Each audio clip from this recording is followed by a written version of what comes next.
അത് കുറെ ദിവസം ഞങ്ങളുടെ ഓഫീസിലോട്ട് വിളിക്കുന്നു, സങ്കടം പറയുന്നു, കാണണം, നിർബന്ധമാണ്, അത്യാവശ്യമാണെന്ന് പറയും, കരച്ചിലോട് കൂടിയിട്ടൊക്കെയാണ് പറയുന്നത്. അതെ. ഇപ്പൊ ഇത്തത് ഞങ്ങളുടെ ഓഫീസും തെരഞ്ഞെടുപ്പിച്ചു വന്നു. ഞങ്ങൾക്ക് ഇവിടെ കുറെ വർക്ക് ഉണ്ടായിരുന്നു അത് വരെ. പക്ഷെ ഇത്തതൊക്കെ എന്തോ ഞങ്ങളോട് പ്രധാനപ്പെട്ട എന്തോ കാര്യം പറയാനുണ്ടെന്ന് മനസ്സിലായി. അതെന്താണ് കാരണം? പറയാനുള്ളത് ജനങ്ങൾ അറിയണം. മാത്രല്ല എന്നെ പോലൊരവസ്ഥ ഇനി ഒരു ഉമ്മാക്കും ഉണ്ടാവാൻ പാടില്ല. കാരണം ഞാൻ ആട്ടുനോറ്റ് വളർത്തിയ എന്റെ മോൻ തന്നെയാണ് അതിന്റെ കാരണം. എന്റെ മോനെ കുറിച്ചാണ് എനിക്ക് ഇങ്ങോട്ട് പറയാനുള്ളത്. മോനെ പറ്റിയിട്ടാണ് പറയാൻ. എന്റെ മുഖം ഒന്നും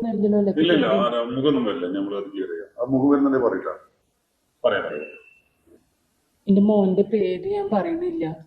ഓനിക്ക് ഇപ്പില്ല, ഞാൻ മാത്രമേ ഉള്ളൂ. അവന് വളരെ ചെറുപ്പത്തിലാണ് ഓൻ്റെ ഉപ്പ മരിച്ചുപോയി. പിന്നീട് ഞാൻ ഒരുപാട് കഷ്ടപ്പെട്ടിട്ടും പിന്നെ എൻ്റെ ആൾക്കാരൊക്കെ നോക്കിയിട്ടാണ് ഞാൻ ഓനെ വളർത്തി കൊണ്ടുവന്നത്. അങ്ങനെ ഓനെ പഠിക്കാനായിട്ട് ഞാൻ +2 കഴിഞ്ഞതിന് ശേഷം ഒരു കോഴ്സിന് വേണ്ടിയിട്ട് ചേർത്ത് ഹോസ്റ്റലിലാക്കി, പുറത്ത്. അതിന് ശേഷമാണ് എൻ്റെ മോനിൽ മാറ്റങ്ങൾ കണ്ടു തുടങ്ങിയത്. ആദ്യമൊന്നും എനിക്ക് മനസ്സിലായിട്ടുണ്ടായിരുന്നില്ല. പിന്നെ എനിക്ക് മനസ്സിലായി എൻ്റെ മോന് എൻ്റെ അടുത്ത് ഉണ്ടായിരുന്ന കാലത്തുള്ള പോലെയല്ല ഇപ്പോൾ ഉള്ളത്. ഒരുപാട് മാറ്റം വന്നിട്ട് ഓൻ വേറൊരാളായ പോലെയാണ് ഇപ്പോൾ. ഒരാൾ പറഞ്ഞാൽ അനുസരിക്കൂല.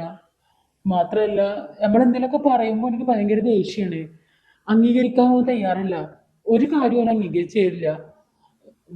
പൈസ ആവശ്യപ്പെടും, കിട്ടിയില്ലെങ്കിൽ എന്നെ ഉപദ്രവിക്കും. അതൊക്കെ പിന്നെ ഞാൻ സഹിച്ച് എന്തായിക്കോട്ടെ. പക്ഷെ ഓൻ്റെ പോക്ക് അത് നല്ല രീതിയിലല്ല എന്നൊക്കെ തോന്നി. ഞാൻ കുറേ ഉപദേശിച്ചു കൊടുത്തു. എനിക്ക് എത്ര ഉപദേശിച്ചാലും ഓനങ്ങോട്ട് നേരാവണില്ല.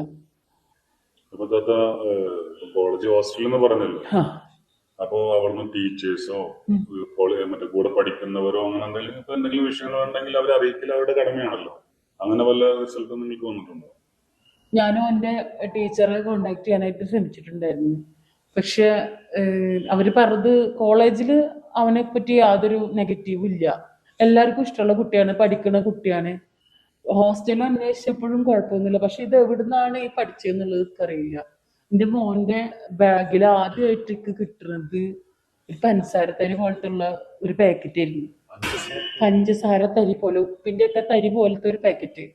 അതെന്താന്നുള്ളത് എനിക്കിപ്പോഴും അറിയില്ല. റബ്ബാണൊക്കെ അറിയില്ല എന്താണ് സംഭവം എന്നുള്ളത് അറിയില്ല. പക്ഷെ എൻ്റെ മോൻ അത് എന്തിനാണ് ഉപയോഗിക്കുന്നത് എന്നുള്ളത് ഓന് ഓൻ്റെ അത് ഉപയോഗിച്ച് കഴിഞ്ഞ് പിന്നെ ഓൻ്റെ മട്ടും മാതിരിയൊക്കെ മാറി. ഓൻ കണ്ണൊക്കെ ഇങ്ങോട്ട് അടഞ്ഞു പോവും. കണ്ണൊക്കെ ഇങ്ങോട്ട് ചോക്കും. ആദ്യം കണ്ണൊക്കെ അടഞ്ഞു പോവുക. ഈ കള്ളുടിച്ച് കഴിഞ്ഞാൽ ആൾക്കാരെ നമ്മൾ കണ്ടിട്ടില്ലേ, അതുപോലത്തെ കാര്യങ്ങളാണ്. ഇത് കുറേ ദിവസം ഇങ്ങനെ തുടങ്ങിയിട്ട്. അപ്പൊ ഇത് ഈ പൊടി മാത്രം നമ്മൾ വേറെ എന്തെങ്കിലും? ആദ്യമൊക്കെ പൊടി മാത്രമേ ഞാൻ കണ്ടുള്ളൂ. പിന്നെ പല സാധനങ്ങളും കണ്ട്. അതായത് ഈ കഞ്ചാവിന്റെ ഇല ഉണങ്ങിയതൊക്കെ അത് എന്താ പറയാ, ചിലപ്പോ കാണാൻ ബീഡിയുടെ ഉള്ളിലാക്കിയിട്ട് ഇരിക്കുന്നുണ്ടാവും.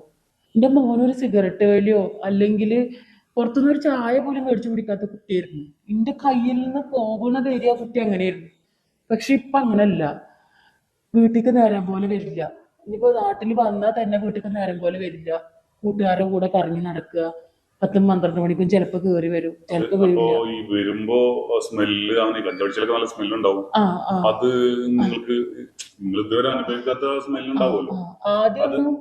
ആദ്യമൊക്കെ എന്തോ ഒരു മണം പോലെ തോന്നിയിരുന്നു. അപ്പൊ ഞാൻ ചോദിച്ചപ്പോ പറഞ്ഞ ബാർബർ ഷാപ്പിലായിരുന്നു. അവിടുത്തെ സ്പ്രേയാ മറ്റേ ഷേവൊക്കെ ചെയ്ത് കഴിഞ്ഞാലൊക്കെ തേക്കണ അതാണ്, പിന്നെ പൗഡറാണ് എന്നൊക്കെ എന്നോട് പറഞ്ഞിട്ടുണ്ടായിരുന്നു. ഇക്ക് സത്യം പറഞ്ഞ ഇതിന്റെ മണം അറിയില്ലായിരുന്നു. ഇതിന്റെ കുടിയിൽ ആരും ഇത് ഉപയോഗിക്കുന്നുണ്ടായിരുന്നില്ല. പിന്നെ എന്നും ഇങ്ങനെ കണ്ടപ്പോഴാണ് ഞാൻ ഇവനെ വാച്ച് ചെയ്യാൻ തുടങ്ങിയതും പിന്നെ ഇവന്റെ റൂമൊക്കെ ഞാനിങ്ങനെ നോക്കിയതും. അപ്പൊ നോക്കുമ്പോഴാണ് ഒരു കൊല പോലത്തെ ഉണങ്ങിയിട്ടുള്ളത് കിട്ടിയപ്പോ അതൊക്കെ എന്തോ ഒരു പന്തികേട് തോന്നി. ഞാൻ മണത്ത് നോക്കിയപ്പോഴാണ് ഇവനെ ഈ ഒരു മണമാണല്ലോ ഉണ്ടാവല് എന്നുള്ളത് മനസ്സിലായത്. പിന്നീട് ഞാൻ എന്ത് ചെയ്തു, വേറൊരു ദിവസം അത് ഞാൻ അവിടെ തന്നെ വെച്ച് ഞാൻ മുണ്ടിയില്ല. പിന്നീട് പിറ്റേ ദിവസം കണ്ട് ഞാൻ നോക്കിയപ്പോ അതൊരു ബീഡിക്കുള്ളിലായിട്ട് അതിങ്ങനെ പിടിച്ചിങ്ങനെ വെച്ചിട്ടുണ്ട്. പിന്നെ എൻ്റെ കണ്ണിന്റെ മുമ്പിൽ എൻ്റെ മോന് മറിഞ്ഞിരുന്നിട്ട് വലിക്കുന്നത് ഞാൻ കണ്ട്. അപ്പൊ എനിക്ക് മനസ്സിലായി ഇത് കഞ്ചാവാണ്. എൻ്റെ മോനി വലിക്കുന്നത് കഞ്ചാവാണെന്ന് എനിക്ക് മനസ്സിലായി. പിന്നീട് സിറിഞ്ച് അതുപോലെ തന്നെ കഞ്ചാവും കാര്യങ്ങളൊക്കെ ഉപയോഗിച്ചിട്ട് മണം വരാതിരിക്കാൻ ഞങ്ങൾ ചോദിക്കും ഇടക്കിടക്ക് ഇങ്ങനെ എന്താണ് ഇങ്ങനെ മണം വരുന്നത് മോനെ അന്നെ എന്താ മണം എന്താ ചി കൊയഞ്ഞമായി ഇരിക്കണ് എന്താ ചി ഉഷാറ് ഒരു ഉഷാറില്ല കുട്ടിക്ക് എപ്പോ നോക്കിയാലും ഇങ്ങനെ വാടി തളർന്ന പോലെ ഇരിക്കുന്നുണ്ടാവും ചിലപ്പോ എന്തൊക്കെയോ ഒരു പശ പോലത്തെ സാധനങ്ങളൊക്കെ ഈ കവറില്ലേ കവറിന്റെ ഉള്ളിലാക്കിയിട്ട് ഇങ്ങനെ നിറച്ചിട്ട് അതിന്റെ ഉള്ളിലേക്ക് ഇങ്ങനെ ഇങ്ങനെ ശ്വാസം അതിന്റെ ഉള്ളിലേക്ക് ആക്കിയിട്ട് ഇങ്ങനെ മണത്തിരുന്നിട്ട് ഇങ്ങനെ അന്തമില്ലാതെ ഇങ്ങനെ ഇരിക്കുന്നത് കാണാം. അപ്പോ നിങ്ങള് ഇങ്ങനെ ഇപ്പൊ കഞ്ചാവും മറ്റേ പഞ്ചസാര പോലത്തെ പൊടി എന്നും പറഞ്ഞല്ലോ, അങ്ങനെ പറയുകയാണെങ്കിൽ ഇപ്പൊ MDMA ആവാനാണ് ചാൻസ് കൂടുതൽ. അങ്ങനെയാണെങ്കിൽ ഇതിന് ഉറവിടം കിട്ടണം നിങ്ങൾ പോലീസിനെ ജസ്റ്റ് ഇൻഫോം ചെയ്യായിരുന്നു. എനിക്ക് പേടിയാണ് മോനെ. ഞാൻ ഒരുപാട് ഞാൻ നേരത്തെ പറഞ്ഞത് ഞാൻ എത്രയോ കഷ്ടപ്പെട്ട് വളർത്തിയത് അറിയോ. ഇവരൊരു കരക്ക് എത്തിയിട്ട് വേണം എനിക്കൊന്ന് നേരം പോലെ ഇരിക്കാൻ. ഇന്നും ഞാൻ കുടിപ്പണി ചെയ്തിട്ടാണ് വരുന്നത്. മോനിക്ക് 19 വയസ്സ്. 19 വയസ്സിലെ ഇങ്ങനെ ഏകദേശം ഹോസ്റ്റലിൽ നിന്ന് വന്നിട്ട് വന്നിട്ട് 4 മാസമായി ഹോസ്റ്റലിൽ നിന്ന്. എന്താണ് ഇനി പഠിക്കണില്ല എന്ന് ചോദിക്കാൻ പാടില്ല. ഇപ്പോ എന്താണ് പണിക്ക് എന്തെങ്കിലും പോകണില്ല എന്ന് ചോദിക്കാൻ പാടില്ല. വീട്ടില് വരും.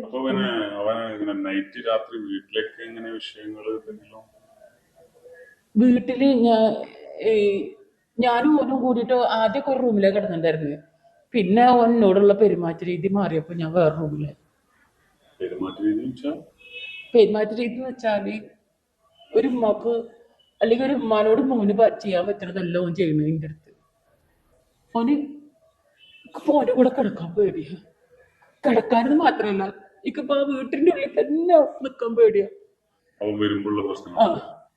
ഓൻ വരിക വന്നു കഴിഞ്ഞൊക്കെ പേടിയാണ്. ചിലപ്പോ 4 കാലം കൂടി കുടിച്ച മണമൊന്നും ഉണ്ടാവില്ല. അങ്ങനെയൊന്നുമില്ല. വേറെ ഇങ്ങനെയുള്ള സാധനങ്ങളൊക്കെയാണ് മോന് ഉപയോഗിക്കുന്നത്. സിഗരറ്റ്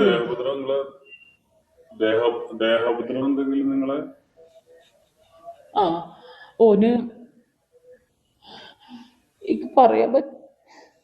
നിങ്ങളത് പുറത്തു വിടുവോ? പുറത്തു വിടാനല്ലോ ഇങ്ങനെ വന്നിട്ടുള്ളത്.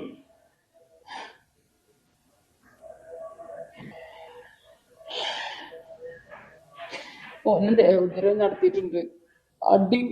അടി ഒന്നല്ല കൂടുതലായിട്ട് ഒരു ഉമ്മാനോട് മോൻ ചെയ്യാൻ പറ്റുന്നതല്ല ഓൻ ചെയ്തിട്ടുള്ളത്. ഓനും വേറെ തരത്തിലാണ് ഉപദ്രവിക്കുന്നത്. എനിക്ക് പേടിയുണ്ട്. ശരിക്കും പറഞ്ഞ ഒരു ഉമ്മാനോട് മകൻ ചെയ്യാത്ത കാര്യങ്ങളാണ് ചെയ്യുന്നതെന്ന് പറയുന്നത്. അതെ. അറിയിച്ചൂടെ പോലീസിനെ? അവര് കൗൺസിലിംഗ് കൊണ്ടുപോകും. നിങ്ങളായിട്ട് കൗൺസിലിംഗ് ശ്രമിച്ചിട്ടുണ്ടോ? ഞാൻ ഓനെ കൊണ്ടുപോയിരുന്നു. ആദ്യ കാലങ്ങളിലൊക്കെ ഞാൻ ഓനൊരു ഡോക്ടറെ കാണിക്കാൻ ഒരു ശ്രമമൊക്കെ നടത്തി. പക്ഷെ ഓൻ വിട്ടൊന്നും തരുന്നില്ല.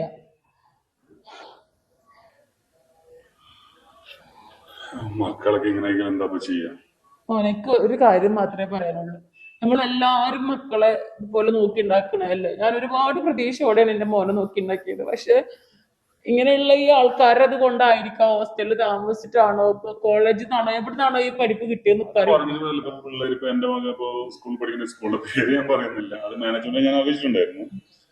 ഇപ്പൊ ആ കുട്ടിക്ക് എന്താ കൂള് തലേണ വായിൽ വെക്കുന്ന ആൻസർ ഒരു സാധനം ഉണ്ട്, ആ സാധനം വേണമെന്ന് ചോദിച്ചു. അപ്പൊ വേണ്ടെന്ന് പറഞ്ഞ ഇവനത് ഇൻഫോം ചെയ്തു. അതേപോലെ ഇപ്പൊ 10ാം ക്ലാസ് ഒക്കെ ആവുന്നുള്ളൂ. അപ്പോഴൊക്കെ ഇങ്ങനെയാണെങ്കിൽ ഇപ്പൊ നിങ്ങൾ പറഞ്ഞ സ്ഥിതിക്ക് വരികയാണെങ്കിൽ അത് ഓവറാണ്. അത് മാക്സിമം നമ്മൾ രക്ഷിതാക്കളെ ശ്രദ്ധിച്ചിട്ട് നിൽക്കും. നിങ്ങൾ പറയുന്ന രാത്രി ആവുമ്പോൾ നിങ്ങൾക്ക് പേടിയാണ്, കിടന്നുറങ്ങാൻ പേടിയാണ്. ചില ദിവസങ്ങളില് ചിലപ്പോ ഞാൻ ഒന്ന് ഉറക്കം പിടിച്ചു വരുമ്പോഴേക്കും അറിവുന്നില്ലേ പിന്നെ ഓനോട് പറയാൻ പറ്റുന്ന തരത്തിലാണ് എന്നെ ഉപദ്രവിക്കുന്നത്. എനിക്ക് എന്റെ മോനെ എങ്ങനെയും ഒന്ന് രക്ഷിച്ചെടുക്കണം. മോനെ അതിന് എവിടേക്ക് പോകണ്ടെന്ന് അറിയില്ല. പക്ഷെ പോലീസിനൊക്കെ പേടിയാണ് എന്റെ കുട്ടിനെ എന്തെങ്കിലുമൊക്കെ ചെയ്താലോ. ചെയ്യുന്നത് എല്ലാവരും കൗൺസിലിംഗിന് പറഞ്ഞുള്ളൂ. പേടിച്ചിട്ട് കാര്യമില്ല. കാരണം നിങ്ങളും പേടിച്ചിട്ടാണ് ജീവിക്കുന്നത്. അതിനൊന്നിലേക്ക് കൗൺസിലിംഗ് പറഞ്ഞേക്കും, അതൊക്കെ ചെയ്യുള്ളൂ. പിന്നെ ഇവർക്ക് ഈ സാധനങ്ങൾ എവിടുന്ന് കിട്ടുന്നതെന്ന് കണ്ടുപിടിക്കും. ആരോ ഒരാള് വണ്ടിമേൽ ഇങ്ങനെ ഇടയ്ക്ക് വരുന്നത് കാണാം. അപ്പൊ പറഞ്ഞാൽ മതി പോലീസിനോട്. പക്ഷെ നമ്മളെ മുമ്പിലേക്ക് അവരെ എത്തിക്കൂല. അതുപോലെ തന്നെ പൈസ ഒന്നും വെച്ചാൽ കാണില്ല മോനെ. ഞാൻ പണിക്ക് പോയി തിരിച്ചു വന്നിട്ട് പൈസ അവിടെ വെച്ചിട്ടുണ്ടെങ്കിൽ കാണില്ല. ചിലപ്പോ റേഷൻ കടയിൽ പോകാനുള്ള പൈസ അവിടെ വെച്ചിട്ടുണ്ടാവും, അത് കാണില്ല. ഇപ്പൊ മോനെങ്ങനെ എപ്പോഴും ആ ലെവൽ തന്നെയാണ് നടക്കുന്നത്? ഒരു മാറ്റമില്ല, അങ്ങനെ തന്നെയാണ് നടക്കുന്നത്. ഒരു മാറ്റമില്ല. ഇപ്പൊ കൗൺസിലിങ്ങിന് വരൂല. ഇക്കൊരു പ്രശ്നമില്ല. ഞാനെന്താ ഭ്രാന്തനാണെന്നാ ചോദിക്കുന്നത് എന്നോട്. മോനെ ഒന്ന് വായ, നമുക്കൊന്ന് ഡോക്ടറെ അടുത്ത് പോവാ, നമുക്ക് അങ്ങനെ ചെയ്യാന്ന് പറഞ്ഞാൽ കേൾക്കൂല. അതും ചിലപ്പോ ഞാനിപ്പോ ഇങ്ങനെ പകലാണ് ഞാൻ പറഞ്ഞിരുന്നുണ്ടെങ്കിൽ രാത്രി ആയി കഴിഞ്ഞാൽ ഇതൊക്കെ ഇങ്ങനെ ഉപയോഗിച്ച് വന്നിട്ട് അന്തല്ലാതെ വന്നിട്ട് പിന്നെ എന്നെ നാളെ ചെരവല്ലേ ചെരവ് വെച്ചിട്ട് തലക്കടിച്ചത്. എന്നിട്ട് ഞാൻ കുറച്ച് ദിവസം ആസ്പത്രിയിലൊക്കെ ഇരുന്നു. അപ്പൊ ഇനിയിപ്പോ നാട്ടുകാരുടെ മുന്നിലാണ് നമുക്ക് പറയാനുള്ളത്, മക്കളെ നന്നായി ശ്രദ്ധിക്കുക. അതെ, അത്ര തന്നെ. ദൂര സ്ഥലങ്ങളിലൊക്കെ ദൂര പറഞ്ഞു സ്ഥലങ്ങളിൽ പോണ മക്കള് നമ്മളൊരു കണ്ണിന്റെ വട്ടത്തിൽ തന്നെ എപ്പോഴും മക്കൾ ഉണ്ടാവാനായിട്ട് ശ്രമിക്കുക. എന്റെ മോന്റെ അവസ്ഥ ഒരു ഉമ്മാർക്കും ഇങ്ങനത്തെ അവസ്ഥ ഉണ്ടാവാൻ പാടില്ല. കുട്ടികളെ നമ്മള് ഭയങ്കരമായിട്ടല്ലേ നോക്കണത്. പക്ഷെ ചെറിയൊരു അശ്രദ്ധ പ്രകാരം അതേപോലെ ഇപ്പൊ എത്രയോ സ്കൂളുകളിൽ ഇങ്ങനെ കൊടുക്കാൻ പാടില്ല, മൊബൈൽ ഉൽപ്പന്നങ്ങളൊക്കെ കൊടുക്കാൻ പാടില്ല എന്ന് പറഞ്ഞിട്ടും അത് അതൊക്കെ കൊടുക്കുന്നുണ്ട്. ഇപ്പോഴും കൊടുക്കുന്നുണ്ട്. അപ്പൊ ചിലവരുടെ ഒരു ലാഭത്തിന് വേണ്ടിയിട്ട് മക്കൾക്ക് കൊടുക്കുന്നതിൽ ഒന്നൊരു മാറ്റം എന്തെങ്കിലുമൊക്കെ വരും. തങ്ങള് ഇങ്ങനത്തെ ന്യൂസിന്റെ ആൾക്കാരൊക്കെ അല്ലേ, എന്തെങ്കിലുമൊക്കെ ഒന്ന് വഴി ഉണ്ടാക്കി തരും. ഞങ്ങൾ കൊടുക്കാം. ഇത് കൊടുത്തു കഴിഞ്ഞാൽ ഒരു ഉമ്മാക്ക് അനുഭവിക്കാൻ പാടില്ലാത്തതിന്റെ മേലെ അനുഭവിച്ചു. കാരണം ഒരു ഉമ്മാനോട് ചെയ്യാൻ പാടില്ലാത്ത മകൻ ചെയ്തെന്നാണ് നിങ്ങൾ പറയുന്നത്. അതെ, അങ്ങനെ തന്നെയാണ്. അപ്പൊ നമുക്ക് എന്തായാലും നമുക്കത് ന്യൂസ് കൊടുക്കാം, വീഡിയോ കൊടുക്കാം. മോനിത് കൊടുക്കണം, കൊടുത്തിട്ട് എല്ലാരോടും പറയണം മോനെ. ഇത് അതാണ് ഞാൻ നിങ്ങളെ ഈ നമ്പറൊക്കെ തേടി പിടിച്ച് വിളിക്കാൻ പറയുന്നത്. ഞങ്ങൾ കൗൺസിലിംഗിന് ആളെ നിങ്ങളുടെ വീട്ടിൽ പറഞ്ഞേക്കാം. പക്ഷെ ഓൻ വരില്ല മോനെ, എനിക്ക് മോനെ പേടിയാണ്.